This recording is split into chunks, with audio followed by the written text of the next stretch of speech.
우리가 지난주에는 포도나무의 비유, 예루살렘을 포도나무에 비유하면서 본래 포도나무에 귀한 것은 열매에 있다 그랬었죠. 그래서 그 열매를 맺지 못하면 포도나무는 결국 못도 만들 수 없을 만큼 별 볼 일 없는 하찮은 것이 될 수밖에 없다, 이렇게 말씀했습니다. 이 이야기가 예루살렘에 대한 책망인데, 이것이 약간 소극적이라고 한다면 이제 너희들의 가치가 요거밖에 되지 않아 라고 얘기했다면 16장부터는 구체적으로 너희의 범죄함이 무엇인지를 이야기를 합니다. 너희들이 어떤 범죄를 저질렀기에 이렇게 하찮은 존재들이 되었느냐, 이것도 역시 비유로 말씀을 하시는데, 오늘 그 비유를 갖다가 좀 보도록 하겠습니다. 이야기의 시작은 예루살렘의 출생의 비밀부터 시작을 합니다. 예루살렘의 출생의 비밀. 출생의 비밀 하면 재밌어지죠. 출생의 비밀. 그러면 아침 드라마에서 제일 많이 나오는 겁니다. 내가 네 아빠다, 뭐 아니다, 뭐 이러는 거. 그 이야기와 되게 비슷합니다. 굉장히 비슷한데, 이 이야기는 예루살렘의 출생부터 시작을 하는데, 오늘 본문에 보니까 좀 어색한 표현이 나와요. 뭐냐 하면, 예루살렘의 본래 조상이 가나안이라는 거예요. 가나안이고, 가나안에서 자랐다. 니네 아버지는 아모리고 네 어머니는 햇사람이다, 햇족속이다, 이렇게 얘기를 해요. 자, 이 얘기는 뭐냐 하면, 본래 예루살렘을 우리가 생각을 할 때는 성전이 있는 다윗의 성 예루살렘을 생각하지요. 근데 예루살렘은 본래 이전부터 있었습니다. 본래 이전부터, 오래전부터 자연히 있었어요. 여호수아가 가나안을 정복하러 들어가던 시기에도 이미 예루살렘은 아주 견고한 성이었습니다. 그때 여부스 사람들이 그 성을 가지고 있었거든요. 아주 우리가 알고 있는 것처럼 예루살렘은 어떤 곳에 있어요? 산성입니다. 산 꼭대기에. 저희가 늘 쉽게 얘기하면 도봉산 꼭대기에 있는 성과 같아요. 굉장히 높습니다. 해발이 굉장히 높고, 오히려 사해부터 올라가면 1km가 넘는 높이가. 그러니까 얼마나 천연의 요새겠습니까? 굉장히 견고한 성이었습니다. 그래서 이 예루살렘이 여부스 사람들의 것이었고요. 그리고는 그 당시에 유다와 베냐민 지파가 이 성을 갖다 정복하는데 실패를 했습니다. 그래서 성경에 보면 여부스 사람들은 그 가나안을 갖다가 이스라엘이 정복한 이후에도 여부스 사람들은 계속해서 예루살렘 성을 가지고 있었어요. 그리고 자체적으로 자기들이 유지를 하고 있었습니다. 그래서 사사기에 보면요, 예루살렘이라는 말이 나오지 않고요, 여부스 사람들의 다른 이름으로 불립니다. 그래서 그냥 거기를 여부스는 예루살렘이다, 이런 표현들이 나와요. 여부스는 예루살렘이다. 그리고 이것이 언제 이제 다시 드러나느냐 하면, 다윗이 사울왕을 피해 도망다니다가 제일 먼저 헤브론에서 왕이 됩니다.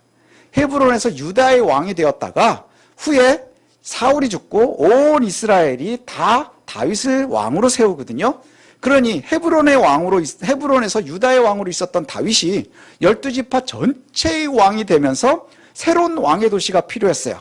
그래서 그때 예루살렘을 갖다가 정벌을 합니다. 그래서 예루살렘을 그때 여부스 사람들로부터 빼앗아서 정벌을 한 다음에 그곳에서 이제 다윗성이라는 이름을 갖게 돼요.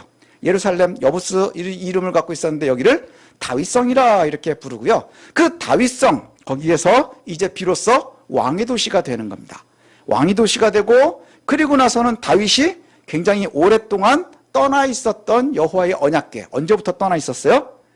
엘리 제사장 때, 사무엘 때에 블레셋에 빼앗긴 이후에, 그리고 나서는 빼앗긴 이후에는 기럇 여아림에 있다가 베델아람에 있다가, 그리고 나서는 끊임없이 한 70년 이상을 갖다가 방치되어 있었어요.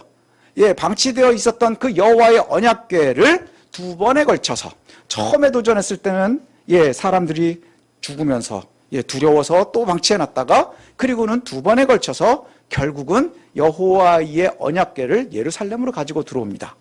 그리고 장막에다가 보관을 하거든요. 그러면서 비로소 다윗이 있어서 이스라엘의 왕이 머무는 도시, 그리고 여호와의 언약궤가 들어와서 여호와가 머무는 도시의 개념이 다윗의 시대부터 생깁니다.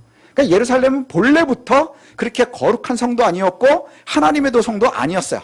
그런데 다윗의 시대에 다윗이 그 땅을 갖다가 정복을 하고 다윗성으로 삼고, 그 다음에 여호와의 언약궤를 모시고, 그리고 다윗의 아들 솔로몬이 성전을 건축하면서 다윗의 성이 있었고, 그 다음에 여호와의 성전이 있었고, 그래서 예루살렘은 명실공히 뭐예요? 이스라엘의 수도이면서 또 다스리는 세상의 왕의 도시이면서 또 하늘의 왕인 여호와의 도시가 되는 거예요. 그러면서 예루살렘이 비로소 황금 시기를 맞이합니다.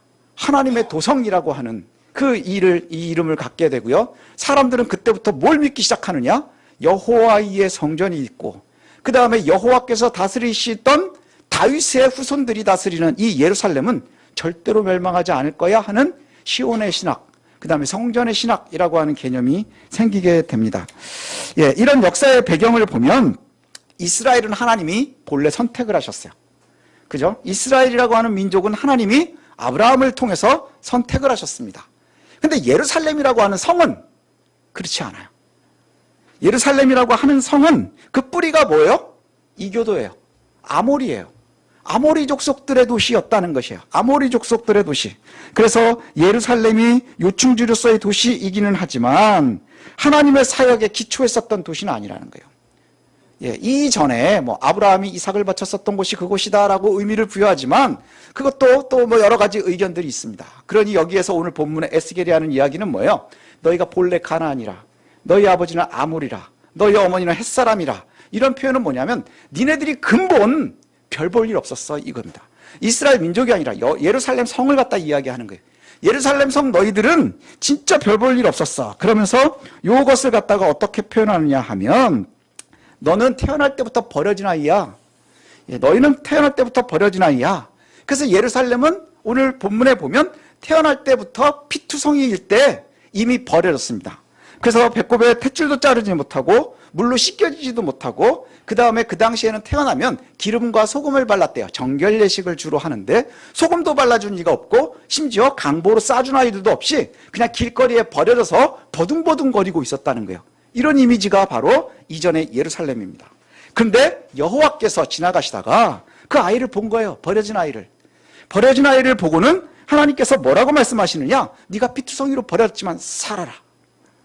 살아라, 살아라. 2번이나 이렇게 말씀하세요. 네가 피투성이로 버려졌지만, 버려진 존재지만 살아나라, 살아나라. 하나님의 말씀은 곧 생명입니다. 하나님께서 살아나라, 살아나라 명령하시니 그들이 살아난 거예요. 하나님께 생명이 있으니, 하나님의 말씀에 능력이 있으니 살아났습니다. 그래서 잡초처럼 잘 자랐어요. 잡초처럼, 풀뿌리처럼 잘 자랍니다. 그 얘기는 뭘까요? 아마도 제가 생각하기는 잡초처럼 아주 무성하게 자라기도 하고 그 다음에 힘들고 어렵지만 절대로 쓰러지지 않고 자라났다는 것이죠. 그리고 하나님께서 그 예루살렘을 다시 보니 너무 잘 자란 거예요. 이제 사랑도 할 만하고 결혼도 할 만큼 잘 자란 거예요. 그런데 여전히 벌거벗었더라 이런 표현이 나와요. 벌거벗었더라 이 표현은 보호할 수가 없는 거죠. 사람들이 옷을 입기 시작한 이유가 뭔가요? 보호하기 위해서예요. 그리고 이 옷을 입었다는 것은 신분을 갖다 드러낼 수도 있고요. 그래서 여러 가지 의미가 있는데 보호받는 자가 전혀 없는 거예요. 보호가 전혀 없는 상태. 아직도 자라고는 있지만 힘이 없어요. 그래서 7절에 보니까 그가 벌거벗었고 있는데 8절과 그 다음 10절 이후부터 그래서 다시 그를 살려내신 하나님께서 어떻게 하시느냐. 8절에 보니까 내 옷으로 너를 덮어서 벌거벗은 것을 덮으셨다 이렇게요. 여호와께서 내 옷으로 너를 덮었다. 그리고 내게 맹세해서 언약했다. 이런 표현이 나와요. 이게 뭐냐 하면 하나님이 예루살렘에 프로포즈 하신 거예요. 옷을 덮었다 하는 얘기는 뭐냐면 너 나랑 결혼해 줄래? 이거예요. 프로포즈 하는 거예요. 알콩달콩해지기 시작을 하죠. 하나님께서 피투성이로 버려졌었던 아이를 살려내고 그 다음에 잘 성장하게 하셨는데 아직도 보호막이 없으니 이제 하나님께서 옷으로 덮어주는 행위, 결혼의 이미지가 거기에 들어갑니다. 프로포즈 하신 거예요. 언약을 맺으신 거예요. 그리고 나서는 이 예루살렘에게 버려졌었던, 태어날 때부터 버려졌었던 별 볼 일 없는 아이에게 여호와의 권위를 씌우셨어요. 프로포즈 하셔서 여호와의 권위를 씌우니 뭐가 되는 거예요? 이제 그가 왕후가 되는 거예요. 왕비가 됐다는 거예요. 왕후가 되었어요. 예루살렘을 그리고 돌보시겠다. 내가 이제는 예루살렘을 내가 부양할 거야. 여호와께서 이제 가장이 되셨고 아내가 되어서 왕후가 된 겁니다. 여호와의 권위가 이제 예루살렘에 덮였다는 것이죠. 여호와께서 예루살렘에 프로포즈 하시고 그리고 왕이신 여호와께서 예루살렘과 결혼해서 핏덩이로 버려졌었던 그 예루살렘의 왕후의 권위를 부여하셨어요. 그리고 안전을 보장하셨습니다. 그리고 그것을 구체적으로 표현하는 것이 뭐냐면 10절 이후부터 여호와께서 예루살렘을 어떻게 먹이시고 입히셨는가가 나와요. 그럼 여러 가지가 나오거든요. 그래서 제일 제가 읽으면서 재밌는 게 뭐냐면, 예, 코걸이를 코에 걸고, 귀걸이를 귀에 걸고, 목걸이를 목에 거는 거예요. 예, 코걸이를 코에 걸고, 귀걸이를 귀에 걸고, 목걸이를 목걸이에 걸고, 그리고 나서는 기름을 먹이고, 좋은 가루를 먹이고. 이 얘기는 뭐냐면요. 금, 은으로 채우고, 그 다음에 귀한 음식을 먹이는 거예요. 여기엔 또 어떤 의미도 부여되느냐? 제사할 때 쓰는 것들이 나옵니다. 주로 제사할 때 거룩하게 구별되는. 그래서 하나님께서 거룩하게 구별하시고 온갖 화려한 것으로 장신구로 그들을 채우셨어요. 자, 이제 핏덩이로 버려졌었던 예루살렘, 태어날 때부터 별 볼 일 없었던, 진짜 천박하게 그지없었던 그 예루살렘은 여호와께서 살아나라 명령하신 후에 잘 기르시고 보호하시고, 그리고는 심지어 프로포즈 하셔서 왕후로 삼으시고 그 권위를 부여하셨다는 거예요. 여호와의 풍성한 돌보심 아래 예루살렘이 이제는 뭐가 됐어요? 꽃과 같이 되었습니다. 꽃과 같이 되었다. 아름다운 꽃과 같이 성장했다. 고대 근동에서는 멋있다 하는 표현이 되게 중요합니다. 멋있다. 우리 집사님들도 되게 멋있고 예쁘시고 그러잖아요. 멋있다는 게 왜 중요한 줄 아십니까? 그 표현이 문학적으로는요, 왕권에 대한 근거가 돼요. 멋지다. 그래서 사울을 세울 때 머리가 하나가 더 있었다. 다윗을 갖다 이야기할 때 붉은 미소년이었다. 이런 표현이 나와요.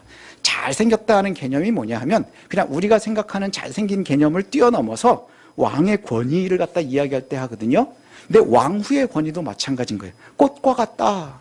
왕으로서의 권위를 하나님께서 드디어 세우신 거예요.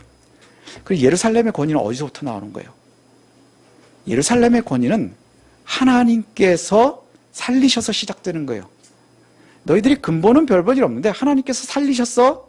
하나님께서 명령하셔서 너희를 살리셨고, 그리고 성장하게 하셨고, 그 다음에 화려하게 하셨고, 그리고 잘 싸매고 보호하셔서 왕후로까지 삼으셨어.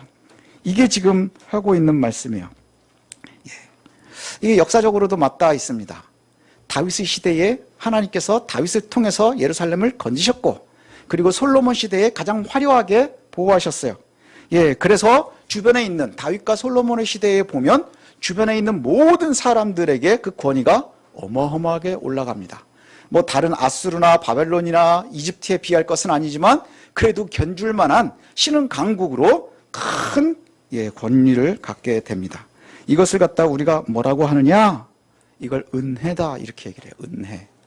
저와 여러분들이 아주 좋아하는 단어죠. 은혜. 은혜가 뭡니까? 하나님 우리에게 주시는 좋은 것, 그 선물, 이것을 은혜라고 합니다.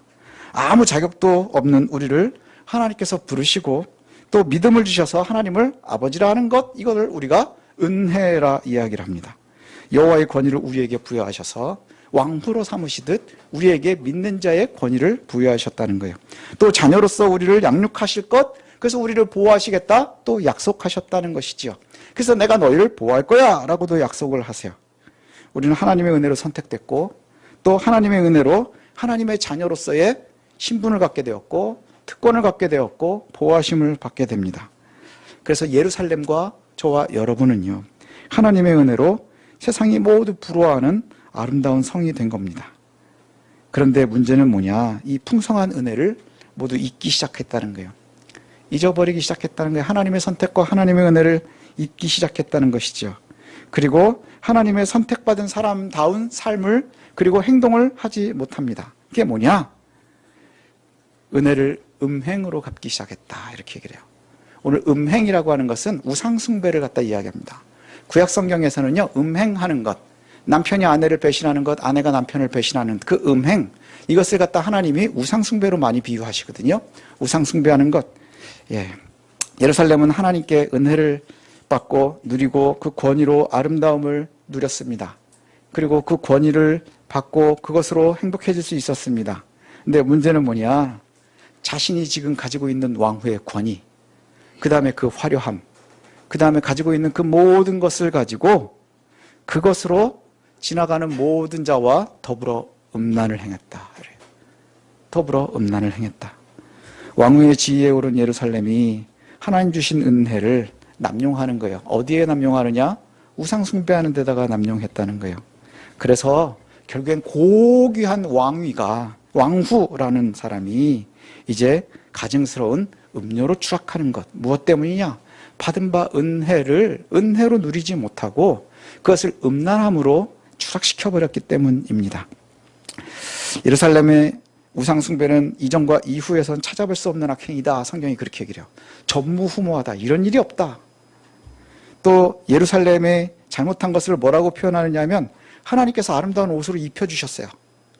근데 이걸로 산당을 꾸미고 이 옷으로 산당을 꾸미고 거기에서 음행을 행했답니다. 또 하나님께서 주신 금과 은, 귀걸이, 코걸이 뭐 이런 거, 예, 그것으로 남자 우상을 만들어서 음행을 했다. 또 여호와께서 주신 옷을 우상에게 입혔다. 이런 표현들이 나와요. 그리고 하나님께서 주신 그 여호와께서 주신 기름진 음식으로 우상을 섬겼다. 뭐예요? 하나님 주신 그 모든 것으로 최선을 다해서 우상을 섬기는데 다 활용했다는 거예요. 하나님 주신 은혜를 누리지 못하고 그것을 알지 못하고 결국에는 그 받은 바 은혜를 가지고 내가 죄 가운데로 빠지는데 거침없이 들어갔다는 거예요. 하나님 주신 은혜가 우리가 타락하는 곳에 하나님 죄악 가운데 들어가는데 최선을 다했다는 것이죠. 그 정점이 어디에 있느냐? 심지어 자녀를 제물로 삼았다 이런 표현이 나와요. 예. 여기엔 뭐라고 표현되느냐 하면 여호와께서 뭐라고 하느냐 하면 제물로 불사른 아이들을 내가 나를 위하여 낳은 너의 자녀들이다 이렇게 얘기를 해요. 그래 하나님께서 주신 은혜의 열매들이죠. 이것은 성경에서는요 아브라함을 갖다 하나님께서 부르실 때 약속한 게 뭐예요?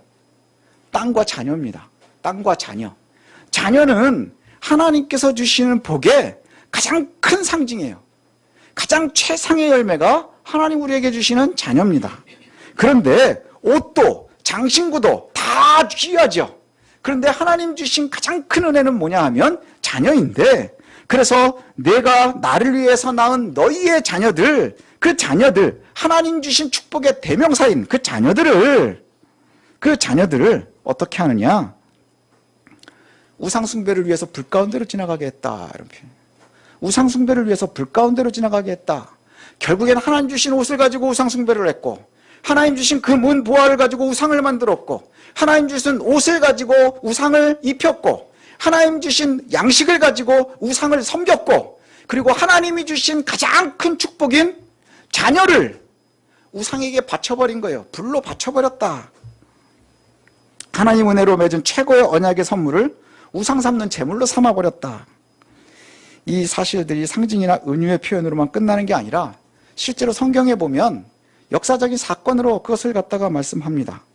예루살렘에 여호와의 성전을 건축한 후에 우리는 이것만 생각하죠. 솔로몬이 1000번제를 드린 후에 예루살렘에 하나님의 성전을 지었다라는 것만 기억을 해요. 하지만 솔로몬은 성전을 짓자마자 하나님 주신 그 귀한 재물을 가지고 자기들이 가지고 있었던 많은 이방 여인들 아내들을 위해서 예루살렘에다가 우상도 세웁니다. 우상도 엄청나게 많이 세웠어요. 그래서 이미 예루살렘은요 지어진 지 얼마 안 돼서부터 우상들이 그곳에 있었어요.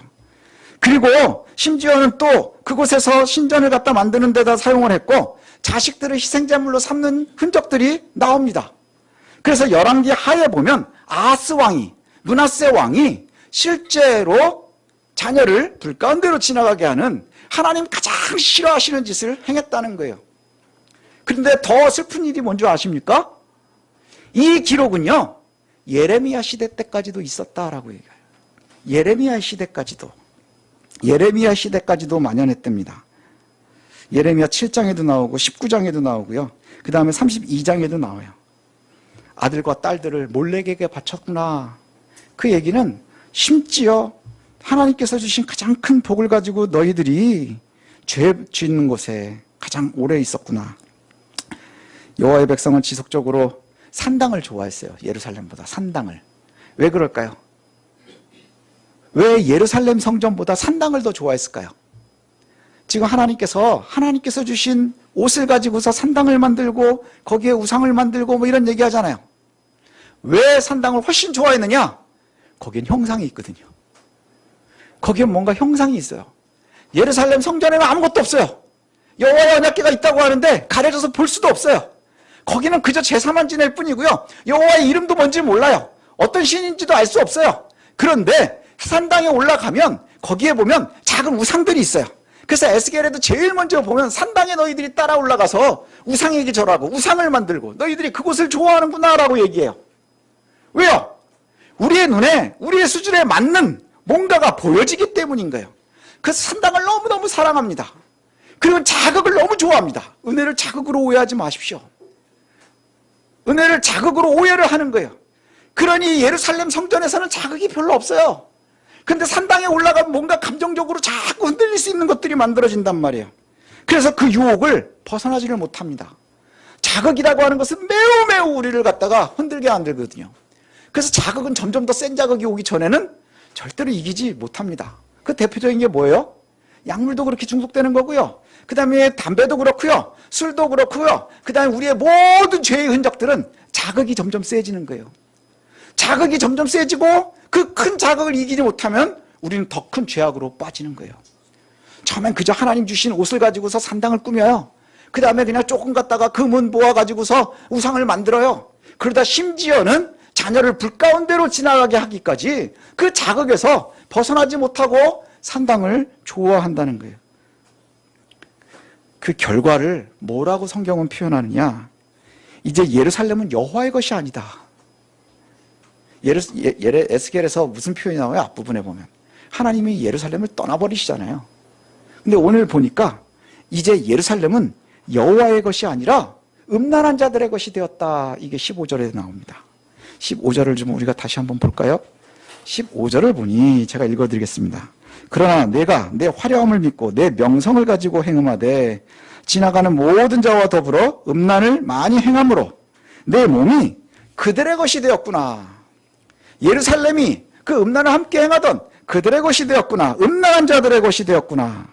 이제 너는 더 이상 여호와의 왕후가 아니고 지나가는 모든 거렁뱅이 잡배들과 그 음란한 것들의 것이 되었구나. 이보다 큰 추락이 있겠습니까? 이게 바로 죄라는 거예요. 죄의 결과. 성도라면 모두 은혜를 구하죠. 저와 여러분 다 은혜를 구합니다. 저도 하나님의 은혜를 많이 받았으면 좋겠어요. 그래서 예전에 제가 기도 제목을 이렇게 나누면 저희 장집사님도 그러고 황집사님도 그러고 이제 뭐 이렇게 저한테 목사님 기도 제목이 뭐예요? 그러면 내가 잘 됐으면 좋겠어요. 이게 내가 좀 잘 됐으면 좋겠어요. 우리는 각자의 은혜를 구합니다.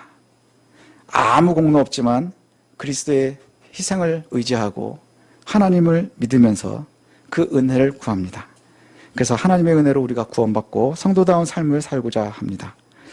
은혜를 받은 것의 가장 근본은 뭐냐면 결국은 죽음에서 생명으로 옮겨졌다는 거예요.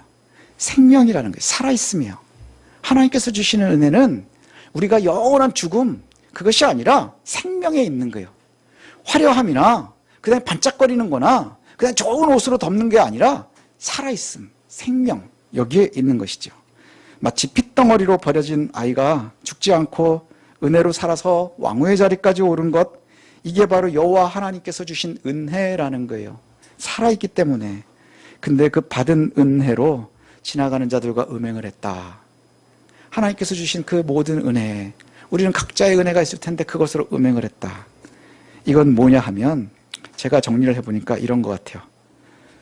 은혜로 생명을 받았는데, 은혜로 하나님께서 구원의 생명을 우리에게 허락하셨는데 그 받은 은혜로 생명으로 다시 사망을 섬기는 거예요. 하나님께서 우리에게 생명을 주셨는데 그 받은 바 생명이 너무 큰데 그것을 오해해서 우리가 다시 사망을 섬기는 곳으로 기어 들어가는 거예요. 이게 죄악의 모습이라는 거예요. 그래서 하나님께서는 우리를 선택하시고는 뭐라고 하시냐면 너는 내 것이라 이렇게 말씀하시거든요. 너는 내 것이라. 이사야서에도 너는 내 것이라 이렇게 말씀하세요. 우리가 좋아하는 말이잖아요.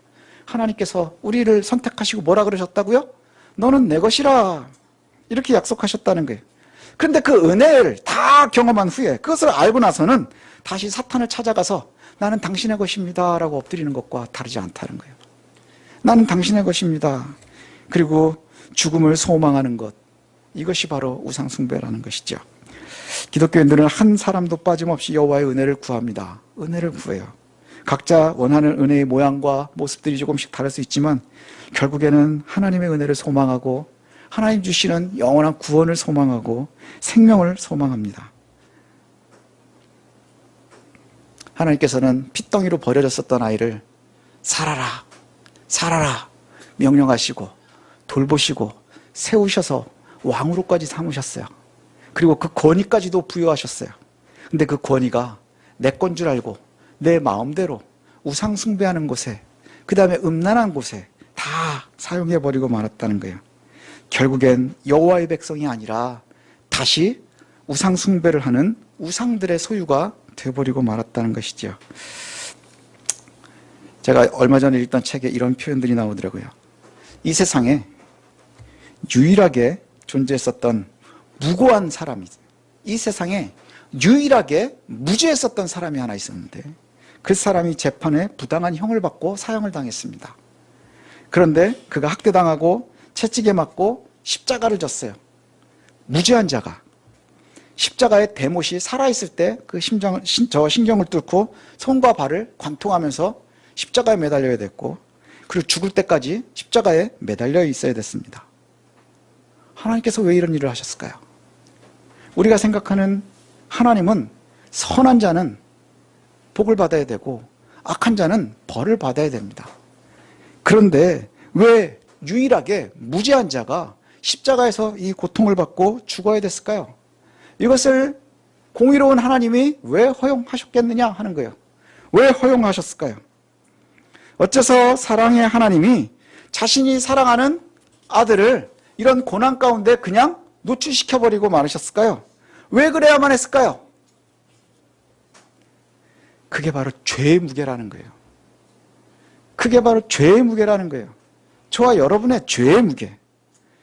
죄는요, 정중하고 부드럽게 표현할 방법이 없습니다. 그죠? 죄는 정중하게 부드럽게 표현할 방법이 없어요. 그냥 죄는 추하고 패역한 겁니다. 무례한 겁니다. 죄는 생명을 사망으로 바꾸는 겁니다. 하나님께 받은 은혜로 우상과 음행을 저지르는 것, 이게 바로 죄악입니다. 태어날 때부터 버림받았었던 예루살렘이 자신의 과거를 기억하지 못하고 내가 지금 누리는 그 모든 것이 나의 권위인 양 하나님께 받은 것을 우상 숭배하는 곳에 쓰는 것, 이게 바로 죄입니다. 이제 우리가 우리의 모습을 좀 되돌아봤으면 좋겠습니다. 혹 우리는 죄 가운데 영원한 죽음에 놓여 있을 때 찾아오셔서 생명을 주시고 또 양육하시고 은혜를 주셔서 우리가 믿음의 구원을 갖게 하신 그것을, 그 하나님을 잊고 있지는 않습니까? 그래서 때에 따라서는 우리 눈에 보이는 산당에 있는 우상들처럼 내 눈앞에 보이는 반짝거림과 그 다음에 뭔가 감정을 흔드는 것과 그러한 모든 우상들을 섬기는 것에 여호와의 은혜를 버리고 있지는 않습니까? 첫사랑의 은혜를 혹시 놓치고 결국엔 내 주변에 있는 음란한 것들을 섬기는데 하나님의 은혜를 사용하고 있지는 않습니까? 우리가 옛날에 자주 하던 말, 첫사랑을 잊지는 않았습니까? 이걸 한번 생각해 봤으면 좋겠습니다. 사람들은 자꾸 하나님의 은혜를 누리는 것을 과거의 추억으로 생각하고자 하는 거예요. 과거의 추억. 내가 옛날에는 그래도 뜨거운 때가 있었는데, 하나님 나에게 은혜 주셔서 내가 늘 경건한 때가 있었는데, 내가 말씀을 들을 때마다 늘 뜨거운 때가 있었는데, 그 과거를 추억한다는 것은 지금은 아니라는 얘기도 되는 거예요. 지금은 내가 하나님의 은혜를 누리지 못하고 있다는 것이죠. 왜 그럴까요? 오늘 본문을 보면 우리가 추측할 수 있는 건 하나가 있습니다. 그건 뭐냐? 하나님의 은혜가 끊어진 것이 아니라 하나님의 은혜를 우리가 오용하고 있기 때문인 거예요. 그것이 바로 죄라는 것이죠. 이제 우리가 하나님의 말씀을 다시 부여받으면서 혹 우리가 열매 없는 포도나무와 같지는 않은가? 또 버림받은 예루살렘이 드디어 하나님께 받은 것을 갖다가 잘 왕후가 되었음에도 음란한 우상 숭배 자리에 있지는 않은가? 되돌아보면서 우리의 모습을 한번 볼 수 있는 귀한 시간이 되었으면 좋겠습니다. God loves you. I pray that you believe in Jesus and receive salvation. 하나님 널 사랑하십니다. 예수님을 믿고 구원을 받으시길 기도합니다.